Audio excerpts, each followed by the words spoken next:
Good morning, everybody. It's Mike, and thanks for joining me this morning. You know, we've been in a conversation this week, right? About what business are we in? You think you're in the real estate business? I'm going to contend that we're not. We're in the you business. We're in the business of marketing ourselves.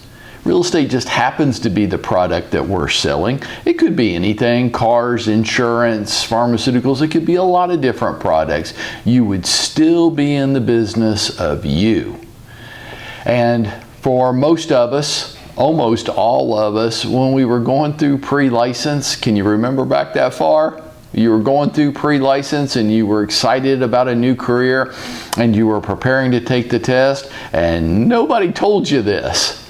They taught you a whole bunch of laws and rules and ethics, and those are all fine. We need to know that stuff. But then we pass the test and we think, all right, here I am, let's get it on.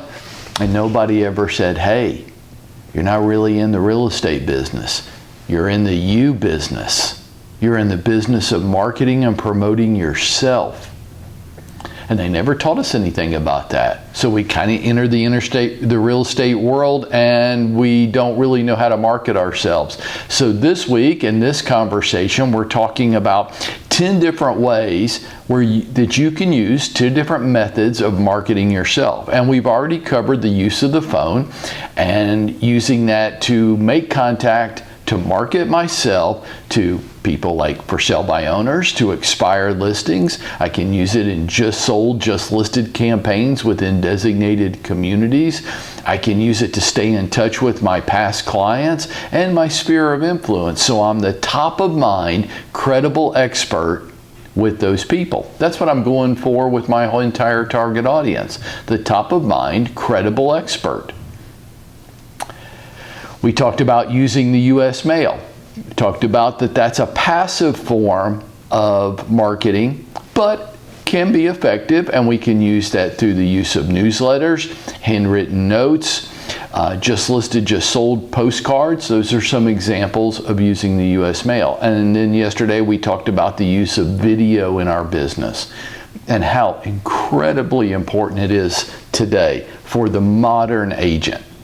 And we could just go on for hours of all the different free and effective uses of videos, like creating an introduction video for yourself that introduces you to future prospects, using it in offer negotiation to establish yourself as a credible expert with your customer and to help with your offer negotiation strategies, using it in your social media to differentiate yourself, allow people to get to know you, past client testimonials, personal messages, pre and post appointment follow-up, market snapshot videos, business spotlight videos. See, it just goes on and on. And today what I want to talk to you about is social media. So I think as an industry, we're a tad lost on what the whole point of social media is. And so I'll say this to you this morning. While it's possible, it's not likely that people are going to buy or sell a house with you because of something they saw on your ad on Facebook or Instagram. That's not likely to happen, though it's possible. It's not really the point. I want to use social media in my real estate business to warm up my audience, to build credibility over a period of time. That's why it's so incredibly important to, number one, be a robust poster, but number two, of relevant content. So you might have an experience with me on social media, it just might not be a good experience. So I want to be careful of what I am posting. So for me, my personal rule is I don't get divisive. I don't get political. I'm not trying to be a world leader. I'm not. Do I have my personal views? I do. You'll probably have to search pretty hard to get them unless it's an obvious issue or I feel strongly compelled. But even then, I'm going to temper it a little bit. Why? Because it's social media. I'm broadcasting it out to the whole population. My goal isn't to be divisive, though I have my personal opinions and interest myself. I'm still trying to run a real estate business. So everything has to be tempered and appropriate and relevant to my audience if I want to warm them up to me. Do I think that somebody's going to buy or sell a house with me because I put a post on Facebook talking about where I rank in my office? No. As a matter of fact, that kind of stuff just pushes the consumer farther away from you. Why? It's not relevant to them. Nobody's searching, and when I say nobody, I will admit that there can be some exceptions to this, but 93% of consumers only speak with one agent before they buy or sell a house. 93% only speak with one agent. They're not out there interviewing 5 to 10 agents trying to find out who's the most qualified. What are they doing? They're just hiring people they know and they trust. That's all they're doing. And that's why your post talking about how great you are and how many homes you've sold and how many awards you've won doesn't resonate with your people. That's not what they want. They want to know you, like you, and trust you. And bragging and flaunting doesn't create that dynamic. So social media can be a great free way to market yourself these days. Live networking. Obviously hard as I sit here and speak to you on June the 3rd of 2020, right? Pretty wacky world right now. It's just bananas out there. But I will say this, that live networking, even if it's on Zoom, is a powerful tool for a real estate agent.